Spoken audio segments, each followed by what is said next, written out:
Hey gorgeous, let me ask you this question. Have you discovered some amazing tools that really seem to be creating phenomenal results, especially in other people's lives, but also as you've been using them, they've created some results in your life too? Except your to-do list of tools to implement is becoming so long that it's starting to feel a little bit uncomfortable. In fact, maybe there are some days where you get to the end of the day and you're like, oh my God, I haven't done journaling. Stop the bus, get off, do the journaling, because if I don't do the journaling, I'm doomed. Yeah, I know. For some time, that was pretty much how I operated.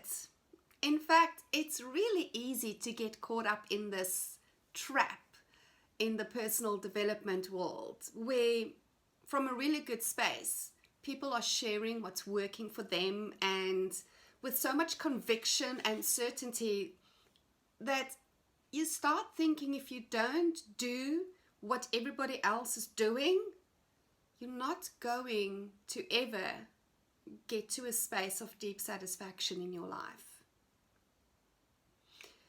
Except the moment that we start putting conditions on our success, we're really taking ourselves out of our game.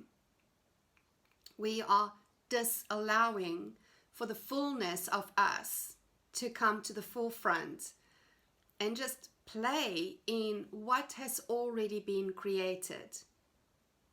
You see, darling, the moment you desire something, whether you consciously or unconsciously choose it, it's a done deal. Like, it is already done with certainty. Now, you get to co-create this. You get to go on the journey of rendezvousing with your already successful self, because let's face it, who has more fun, the spectators or the players? Well, for alphas, it's definitely the players. We didn't come here to spectate. We came here to be on the playing field and to delve in and to have fun playing the game of life. But when we start using tools as conditions, they really just become another prison bar in our minds. I want you to realize that it is the vibration, the energy in which you are using the tool that is going to dictate the results.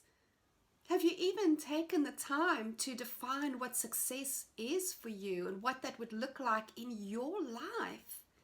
And from that space, having a look at your toolbox and go, what will be yummy for me to actually use today in co-creating this vision? Not because I think I have to use this tool, and if I don't use it, then I'm screwed in some way. But just because tools are fun to use, right? It's like, if you're going to go ride a bike without a bike, that's not going to be a lot of fun either. Well, just like the bike is part of the fun, creative process in the experience, so are goals, and so is journaling, and so is planning, and so is, I don't know, inner child work, and so is meditation, and so is reading, so is everything. But you need to be willing to release the need of the stuff in order for you to succeed. My name is Elle, and I am the instigator of a Thrive Evolution for alpha females.